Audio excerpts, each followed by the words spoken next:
Aloha and welcome, ladies and gentlemen, to the Got Your Six podcast. This six-question podcast brings together high performers to share their methods, strategies, and ideas, delivered in an informative and, most importantly, actionable way that'll help you lead yourself and those around you from the battlefield to the boardroom. Coming to you every episode, I'm your host, Tony Nash. And into the breach. Nothing mentioned on this podcast is an endorsement or opinion of the Department of Defense. I got your six, we got your back. Got your six, we got your back. Got your six, we got your back.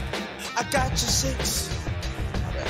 No, dude, you're all good. Oh, I meant to ask you, is that who I think it is in your like profile picture for Zoom? Oh, Todd Gurley? TG. Yeah. My home. That's the homie. Yeah, that's when we played on the Rams together. I love it. I actually haven't used Zoom in a minute, and when that picture came up, I was like, "Damn, that's an old picture." I was like, "I haven't seen that in a long time." That's pretty funny. So, as you already can tell, Sixers, I'm talking to Daniel Ray Rodriguez. You might know him as Danny Dell on Spotify. Cookie Crumble is my jam. I rock that all the time. Danny, thank you so much for coming on the podcast. Really appreciate you being here. Thanks for having me, Tony. It's been a time coming. I missed you the first time, so it's good to make this happen and get this out there. Thank you. Dude, all good, man. Good people continue to find each other no matter the circumstances, right? And we'll talk about, how you believe, you turn anything negative in life into something positive and use it for something good. Specifically, a recent example, right? The movie, right? The Outpost, the 2020 movie where you played yourself. How was that?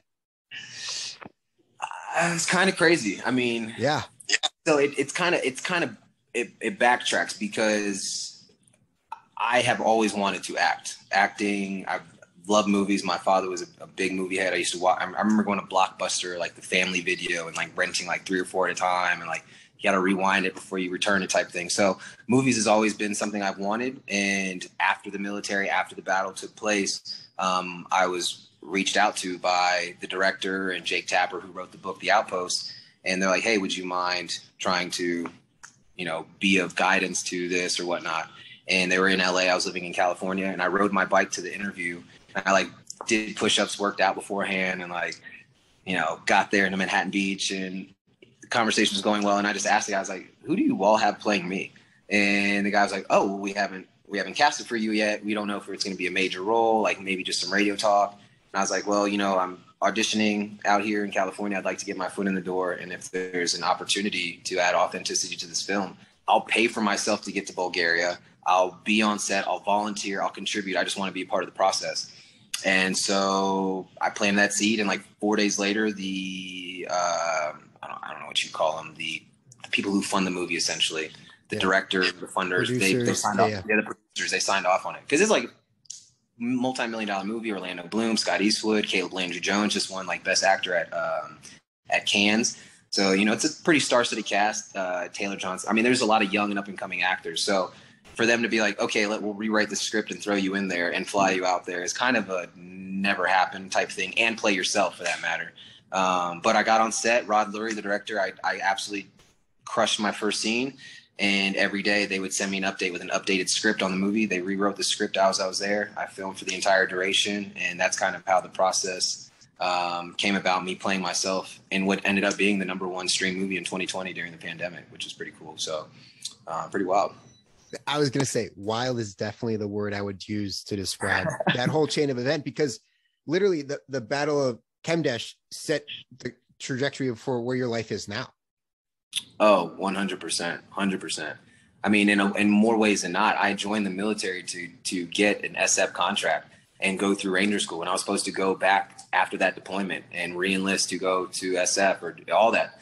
And after October 3rd, getting wounded, losing that many friends, and just kind of seeing I was 20, I think I just turned 21, and I had already had 24 months of combat. I did a 14-month tour in Iraq, and then this was a year in Afghanistan, so almost 27 months of combat.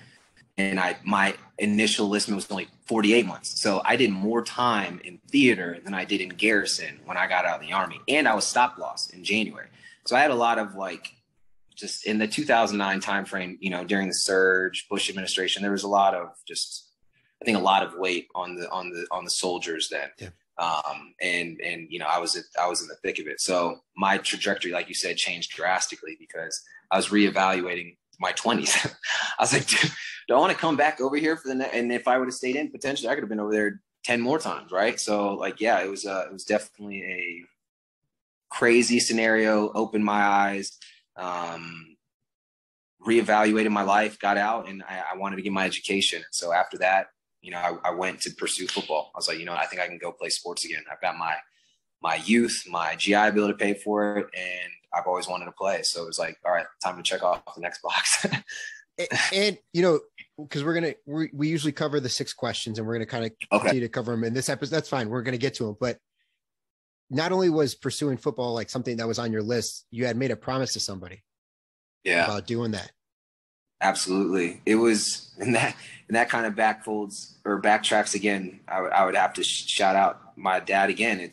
He was the athletic director at Quantico. So I grew up, I would get dropped off after school on the Marine Corps base, and I was on the wrestling teams, basketball, everything. So I always was sports oriented. And if my father was still alive, he would tell you today, he wanted an Olympian athlete. He wanted a child to be a professional athlete of some sort or compete on a global scale. And I'm extremely athletic and was raised that way. So it was always a dream of mine to play professional sports. It was always a dream to either play basketball. I was an AAU state champion, 2-time AAU state championship. And then football, obviously I excelled at just because I was quick, but like any sport I wanted to play, I was good at. And then when I got to like my junior year of high school, my dad was like, all right, you got to pick 2. And I picked basketball, football. And then football, my senior year, I had like a Division III offer. Like I was pretty good. My parents went through a divorce. I didn't play my junior year. So there was a lot that I felt I left on the table. And when I got out of the Army, I had a buddy acquaintance. His name's Torrey Smith. I'm sure if you're familiar with football, you probably know Torrey Smith. He played at University of Maryland, played 2 Super Bowl rings. He has one with the Philadelphia Eagles and one with Baltimore. He grew up in my hometown. He went to my rival high school. So when I was in the Army overseas, he was playing at Maryland, and then he got drafted by the Ravens. And I remember thinking to myself, like, yeah, he was a better athlete than me, but like I can ball. Like I'm not a scrub either. So the entire mindset changed. Like when I get out of this, I'm putting my money towards my GI Bill. I checked off on that box as an enlisted guy, and I had it in the back of my head that I was going to try to go walk on somewhere. And then my second deployment in Afghanistan, the combat was just so heavy. I mean, we were getting hit every other day. You're just extremely kinetic.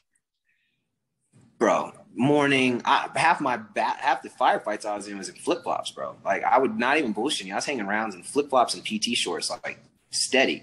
Like, we got to the point where we didn't even sleep with our pants on, socks on, and a shirt on, because all we had to do was slip into our boots and go out and fight. Like, we didn't even have time for that shit. So, you know, you're huffing cigarettes after 48 hours because they fuck with your sleep pattern. Like, you know, hit you in the morning, hit you right before you go to bed, and hit you again like 3 a.m, like this dumb shit.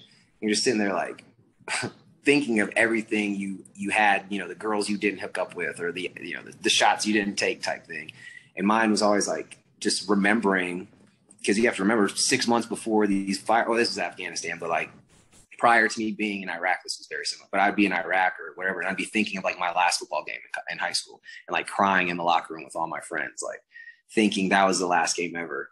And then I went to war, and I was like, wait, you mean to tell me I can use my GI Bill, possibly go back to school and walk on, and that not be my last football game over?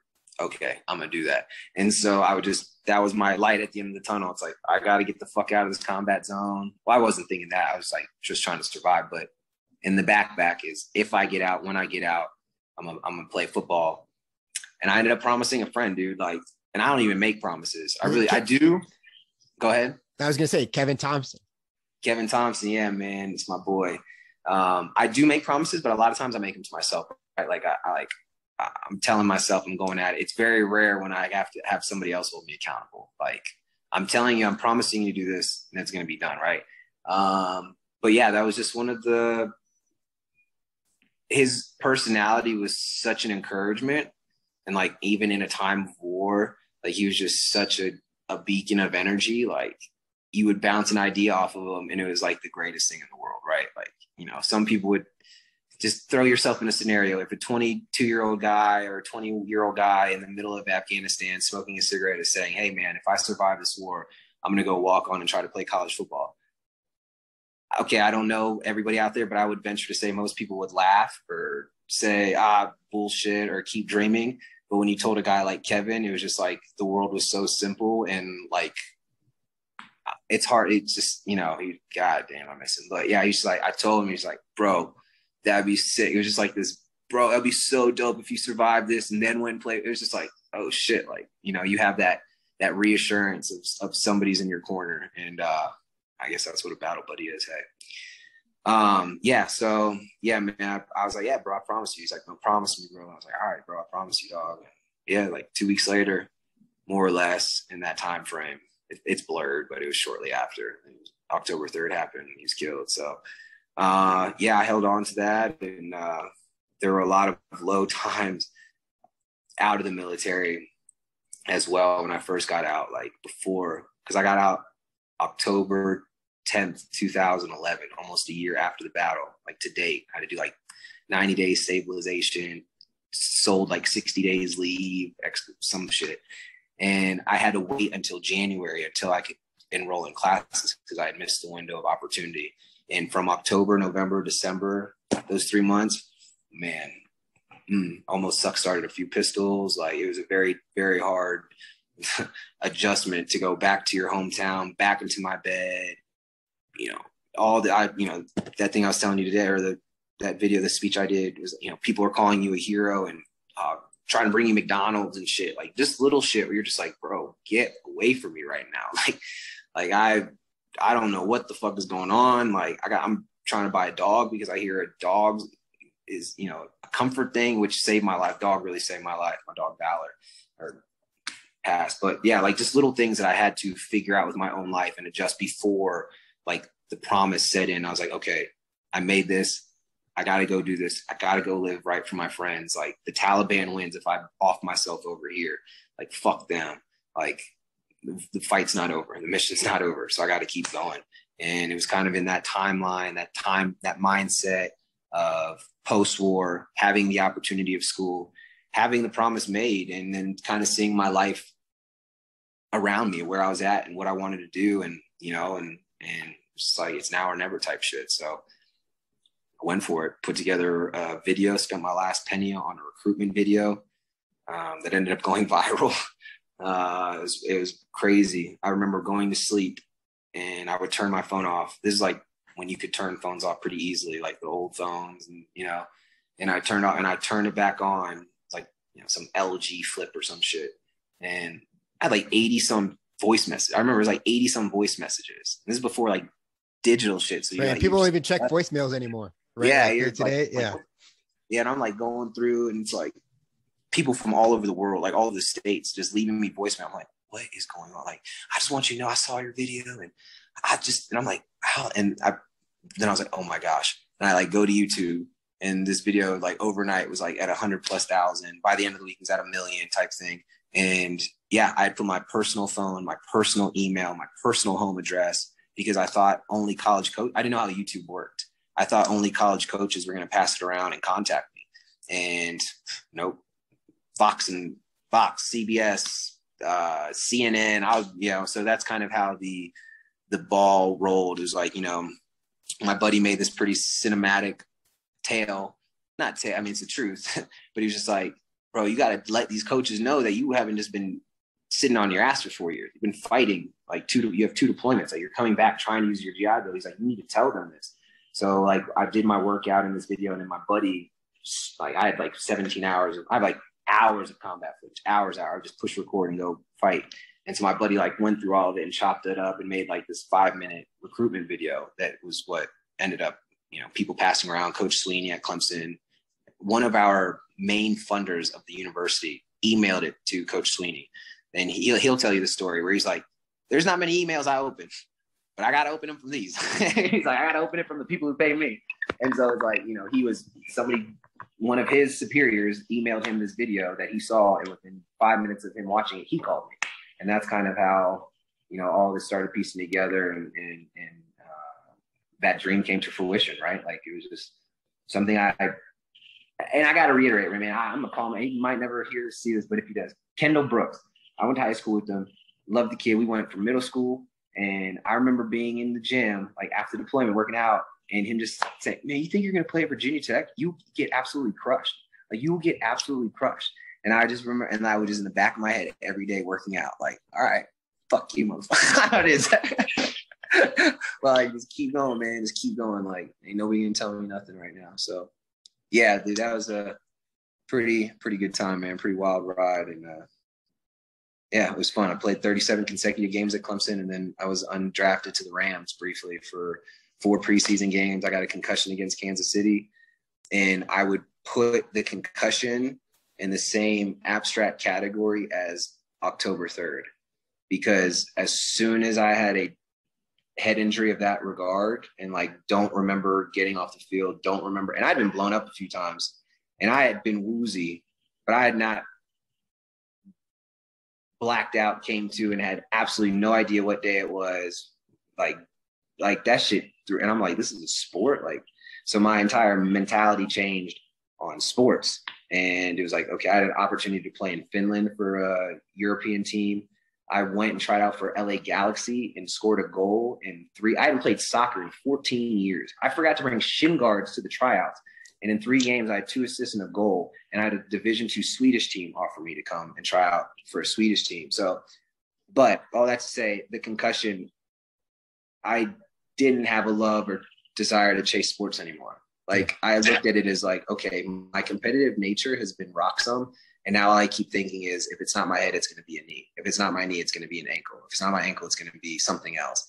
And that's when it was like, yeah, you know, I'm over this. I'm over the contact sports. I'm over this. And then I think things kind of just fall in place for reasons, right? I had at that point 7, I have 8, 9, where one was like really fucked up. This dude, like, and he's like molesting women, and then he went home and offed himself, and he got caught. So I don't really consider him a suicide, but 7 other friends that have killed themselves. And the junior stay out incident cocomes out with CTE, and, you know, he's putting a bullet in his chest.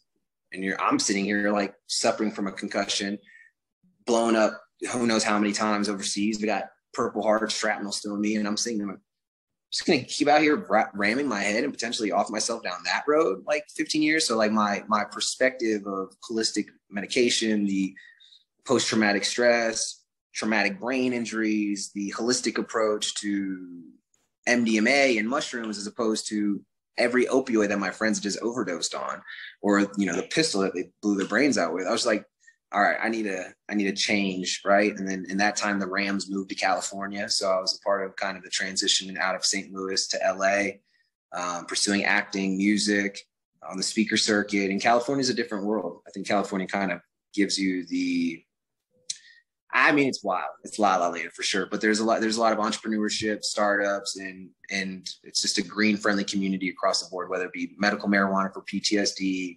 psilocybin, etc. It's just an open community. And I was working with some UCLA doctors who were synthesizing and microdosing mushrooms. And I remember doing my first mushroom ceremony.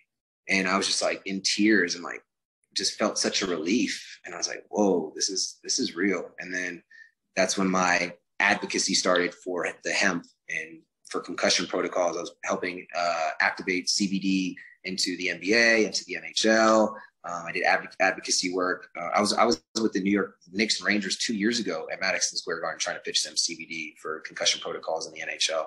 So just like trying to really find my niche and weave from everything that I've endured or gone through and try to give it a better outlook or maybe like a positive, optimistic view to it has been something that I've try to make my mission now. It's like, you know, like you were saying, negative to positive.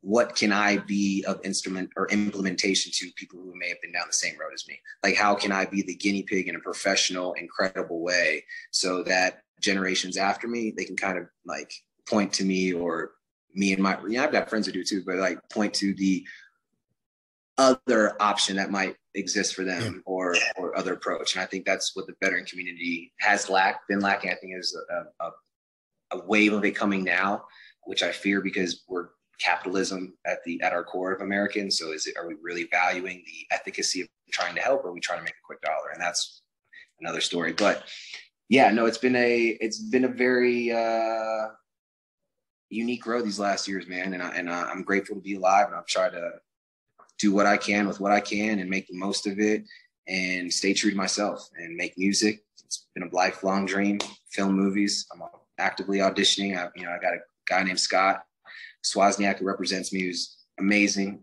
He believed in me as an actor, so he's helping me in that road. So, I'm trying to do what I've always wanted to do in my life. And, as we were talking before, today or yesterday is kind of a checkpoint for us as veterans who have fought in the wars that have come to an end, right? I think if that book closes, that gives the opportunity for a new chapter to be written.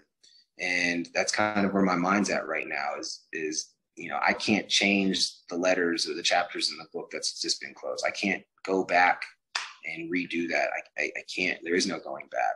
So it's, what are the next chapters to come going to be like? Is my manuscript going to be just as messy or just as intriguing, or is something more of value going to be in the words to come? So yeah, I'm trying to grow, man. I'm trying to evolve and grow as a person, stay true to who I am, and remember what I've done and the people who've sacrificed along the way. And I'm kind of rambling here, my bad, but yeah. All good. All good. I'm gonna chop this up in post, so not to worry. Okay, but cool. yeah, we'll go in and out of this thing. But like you said, it's the one common thread in all of this, whether it's being in Afghanistan, Iraq, at Clemson, playing for the Rams. You remain, like, what you've implemented from the military is being purpose driven. Like you've had and you've said it multiple times. When you have a mission, that is when you are just untouchable, right? You stay so focused on getting and accomplishing that mission. Yeah, it can be a gift and a curse, right? But no, it is definitely a defining characteristic. I need a competitive edge. Whether it's with myself or a goal or an objective or something that I see myself getting better in or bettering somebody. I think that's why coaching and teaching is such a passion. I mean, even in like the podcast realm, right? You're helping people, and that inspires you. That gives you energy and motivation to go want to do more. It's in the same mental capacity of when I want to do, or when I feel the need to execute something or go after it, I put the blinders on. And now, well, I did. I'm slowing down a little bit more. I'm playing a little bit more chess with life, right? Like I'm trying to think a few more stages ahead, but the same principle and mindset of the common thread is, man, like if you want something, you got to stay disciplined. If you really want it, you got to stay consistent. And, you said like good people seem to find each other. I think it's because they just keep doing good. And that consistency of keep doing good is going to ultimately come to a good end or a good conclusion of some sort. So it's just a consistency of work ethic and also putting goals in front of you, right? Like I've never had a basic goal. I mean, I have a ton of basic goals, but I think the ones that people recognize me for are fairly outrageous. And look, man, I want to go on tour as an artist. I want to film movies like overseas. Like that's an outrageous goal, but it's real to me. Like I'm really putting in the time and working, and you never know when your next video takes off type thing, but you have to be ready for what you want. And if you aren't ready, you're not going to get it. It's going to pass you by. And I think that's my fear, right? Is not the, will I fail or get it? It's, will I be prepared if the opportunity presents itself? And that's more of the pushing factor. Cause it's like, okay, if the opportunity presents itself and I wasn't ready, I'm to blame. But if every morning I wake up and I'm consistent and I'm constant and I'm pursuing this, when the opportunity comes, even if I fucking fail at it, I was prepared for it. And that's a different mindset. Cause I don't feel the failure, man. I feel not being prepared. And that irks me. So I have to stay consistent with myself and everything I do, everything that I've checked off, goals to come, that look, man, this life is crazy. There's ups and downs. Tragedy is going to happen. Misfortune, it's a wild, wild ride. Emotions are crazy. Systems and ethnicities aside, religions, regions, where you live at, just the opportunity to breathe oxygen and communicate in whatever language you speak. It's a difficult time, no matter where you're at in the world. There's challenges. So to then amplify that and have goals that just are outside the norm, I think you have to not fear failure. You have to continue to stay driven. You have to continue to look at it and be like, this is not outrageous. This is me. And if I'm outrageous, then fuck it. I'm going with it, because that's just who I am. And I'm not sharing this grave with anybody. And for that matter, nobody's been on my shoes or heels through the journey thus far. So, you know, what else is new? Let's just go get it. Right. So yeah, I remember I went to Clemson by myself, bro. Like, I was sleeping in my car, like in a parking lot, a BILO parking lot, for a week before the NCAA cleared me. Because I was so scared that I was going to not be ready for the opportunity. Like, I was so scared that I wasn't going to be down. I had to go after, I had to attain it. I think that's a very, like, it's a defining factor of me. I'm not afraid to sleep in my car. I'm not afraid to like go into the unknown, because if there's a chance of getting what I want and accomplishing what I work hard for, I'm gonna go for it. And yeah, I mean, I'm in fucking Colombia right now learning Spanish. I'm such a fish out of water, bro. It's crazy, but I love it. I love it because it's a challenge. It's a challenge, man. And you've already answered almost all the questions, right? You talked about one skill or ability that you're working on, right? You're in Colombia learning the language, living the life, right? What is something in the last 5 years you've learned to kind of do is not put your blinders on so hard, right? You're able to kind of dial back a little bit and realize, hey, I can be purpose-driven and focus on my mission, but I need to also be aware of my situation. Otherwise, I'm going to get into a trouble spot where I can't get out of. 100%. And I'm grateful that I joined the military at 18, because I think what it also did, aside from any other thing you could list as a benefit, my first real job was not a 9-to-5, right? So the world of 9-to-5 or that lifestyle in the American system, when I came home, I knew right away that wasn't for me. So that kind of leaves, socially speaking, not too many normal routes. Like, you're going to be an entrepreneur. Okay, you're going to be, in today's world, you're going to be an influencer of some sort. But for me, I knew I wasn't going to come home from overseas and go try to be like a contract worker in DC, or, I hadn't even gotten an education or a diploma, but use my diploma for a doctorate or something. I just knew. So I think what I'm trying, like, the military kind of gave me the ideology of like, listen, buddy, you're a soldier. This life is a battle. Like, you're going to have to fight through this shit for a long time. And either you're going to be able to persevere by yourself or have those small troops around you and fight these battles, or you're not. And, a lot of times I look at people who don't like their job of losing a war. You're losing a battle day in and day out with yourself. So are you going to fight for yourself, get the fuck out of that situation and do something? Or are you going to keep being pounded by who you don't like? Succumb to your wounds. Yeah, exactly. Yeah, it's the same concept. So I came home thinking, okay, I'm not going to work. So I'm not going to go down that battle. Like, I'm not going to lose that battle. So, okay, sports. Yeah, that's a fucking crazy mission. That's a crazy ass mission. Hey, well, I guess I got to work pretty crazy hard for it. And, so that's like kind of where it goes. So like, yeah, man, I'm thankful I joined the military young, because I think it truly opened up my bandwidth of like, I hate taking commands from one sergeant. I'll be damned if I'm taking commands from 15 people, like, and I gotta wear you, like, just, there's just shit that plays into, like, so I came back with a drive and after school and kind of having the resume. I was gonna pick and choose. And when I got to California after sports, again, California is a great ecosystem of ideas and people, networking. So speaking was something that I was really passionate about. I still am. Like, I love speaking. So that was opportunistic and going, but it gave me the ability to kind of say, okay, I don't have to feel pressured about paying my student loans right now. I'm not pressured about putting a roof over my head. Like, there was tangibles that played into a very nice equation, right? That gave me the opportunity to, one, exhale, kind of come out of the wave of military, football, be grateful that I still had my head on, like, figuratively, literally, and like, then coming to like a conclusion. It's like, whoa, okay, why am I running so fast? Like, what do I really want to focus my energy and attention on?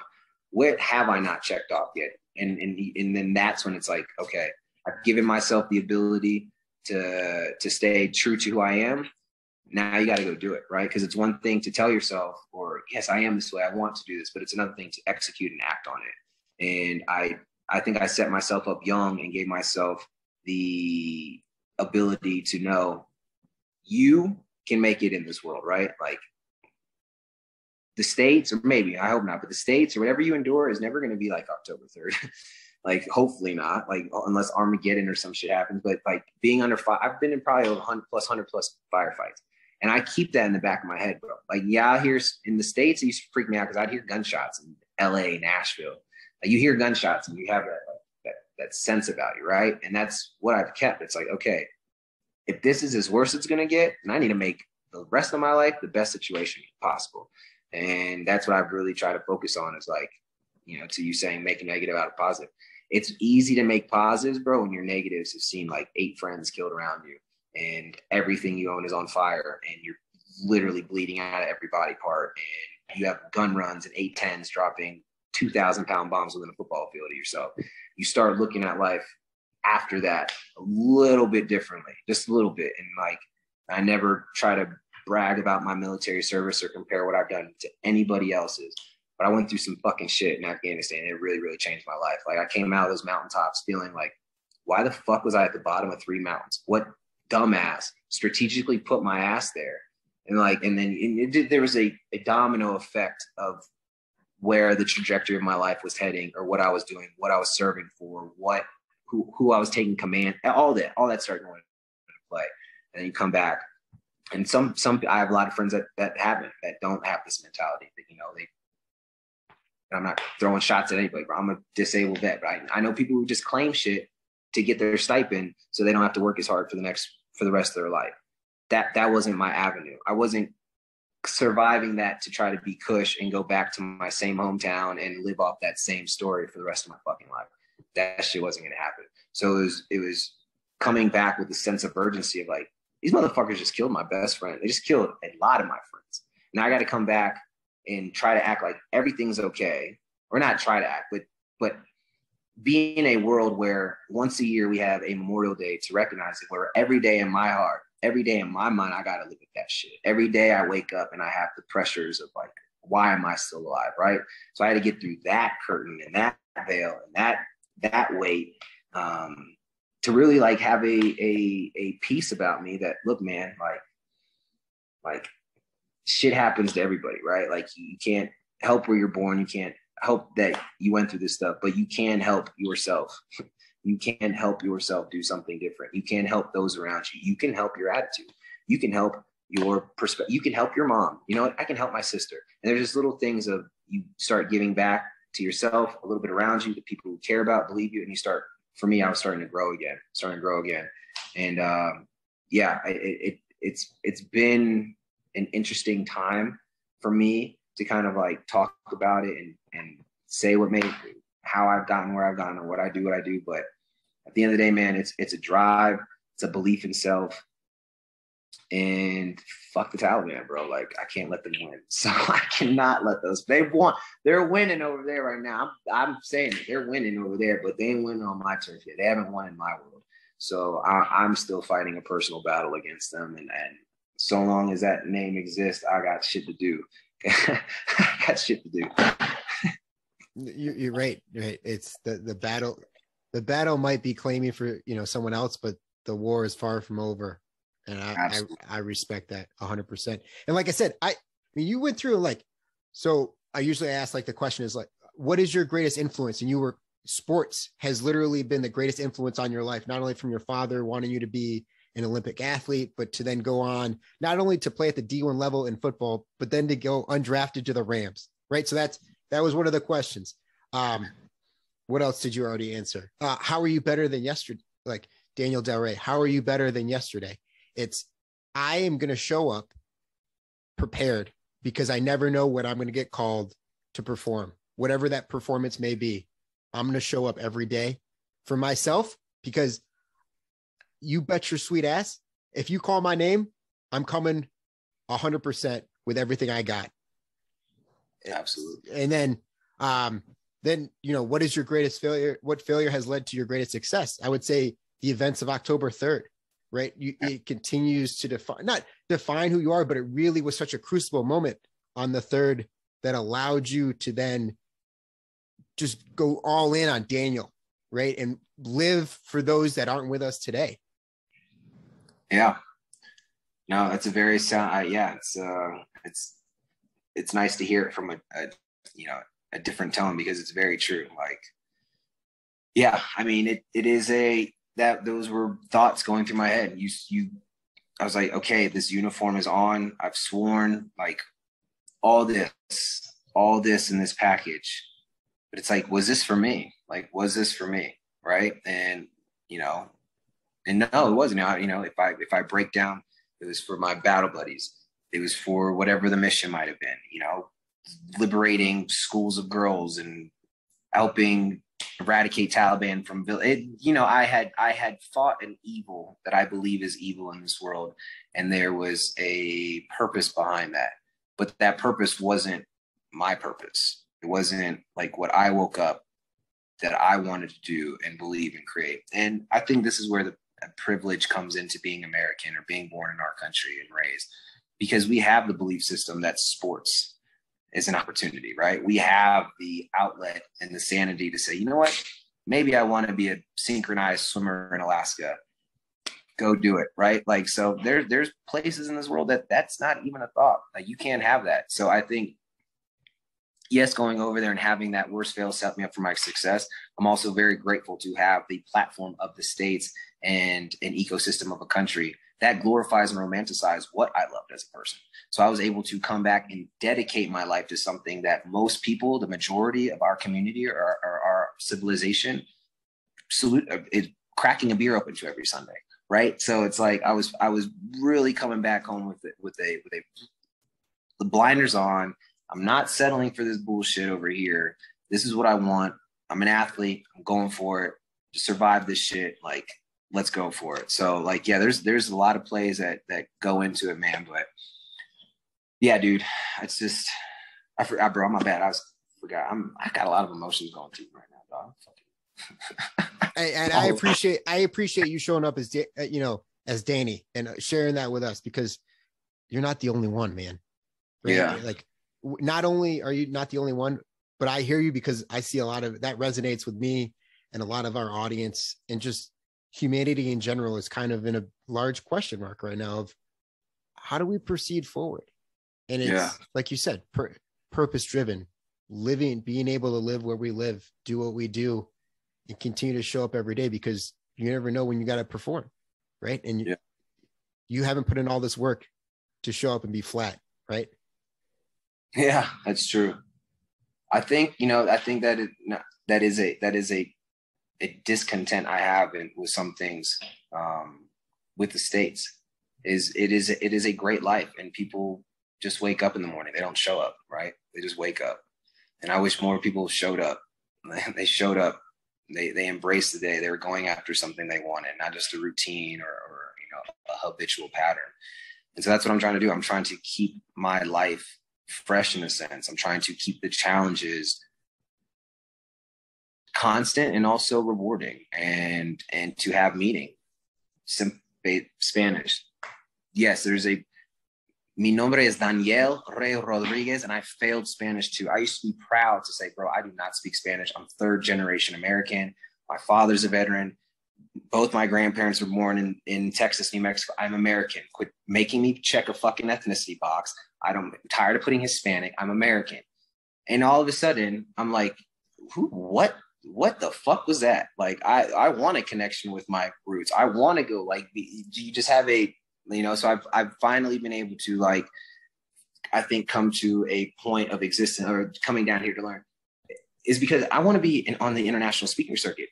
I've spoken at an author conference last year at an underprivileged community in California where 60% of the schools spoke Spanish, had half the audience crying in tears. And I had to go back to my hotel room and cry because I couldn't communicate with that.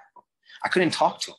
And you know how fucking irritating it is to be Rodriguez and to look and to be of that ethnicity and culture and have the ideology that you need to stay on the fucking your side of the border because I was born over here. And like, do you know how frustrating and entangled. My friends used to make me shoot at a Mexican 3-point line growing up. I had to swim across the pool. They're just little jokes and tinks that just poke holes in what you think you are, what you are. And now it's like, I'm trying to come back and have a reconnection because I want to speak to underprivileged kids who are digging in the trash in Venezuela right now, who can fucking do something with their life, right?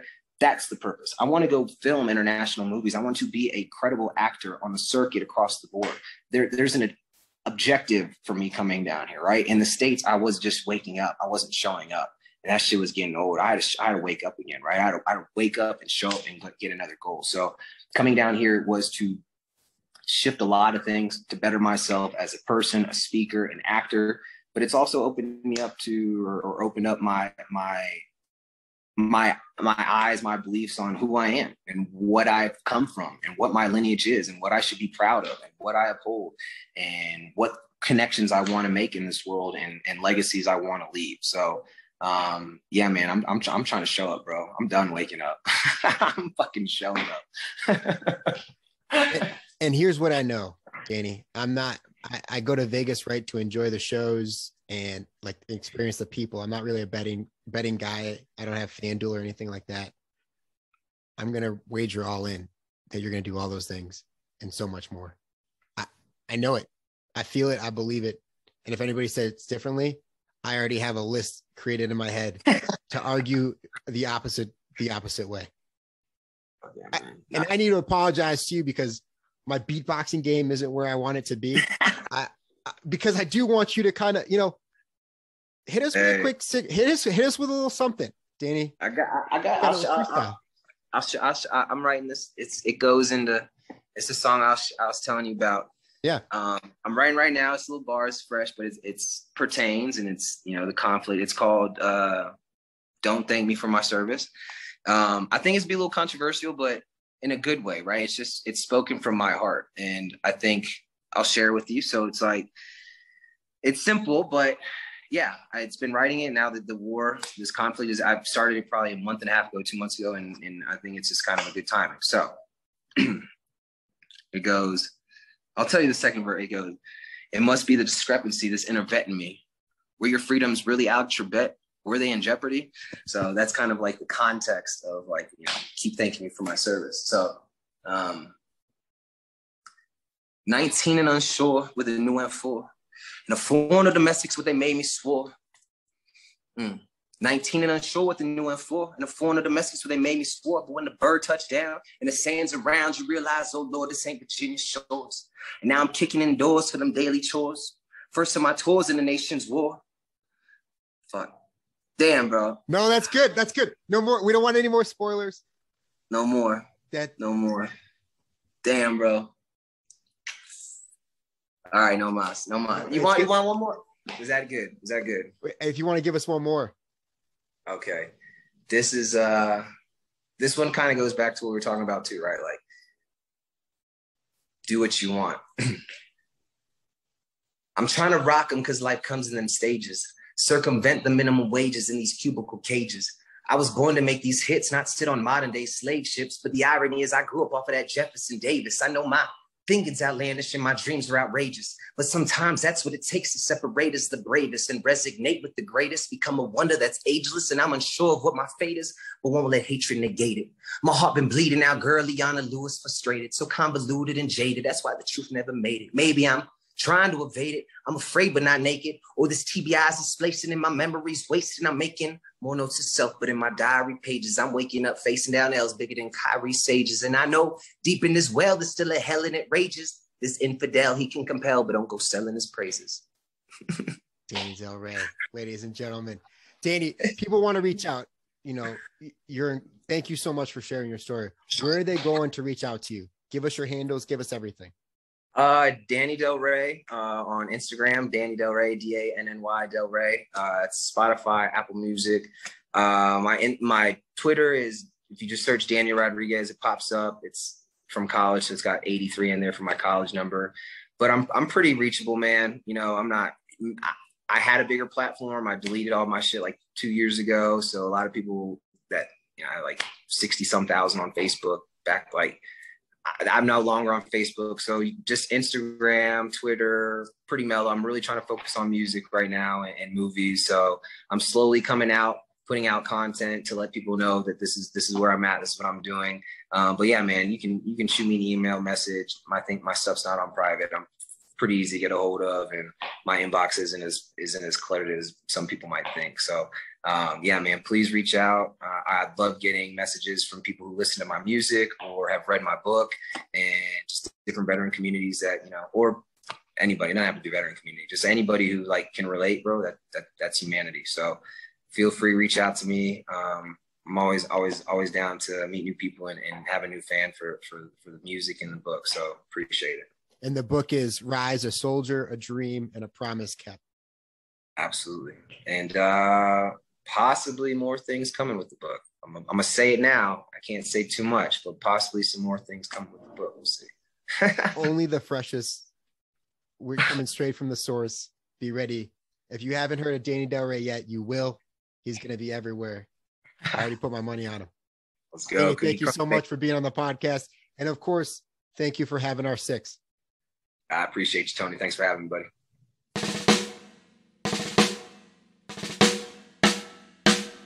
I don't know what you've been told, Sixers, but the lawyers would like us to remind you that the views, opinions, and comments expressed on the Got Your Six podcast are solely those of the hosts or guests, to include current and previous Department of Defense employees, and should in no way be considered the opinions of or endorsements on behalf of the Department of Defense or any of its components, divisions, contractors, or other current and previous staff members.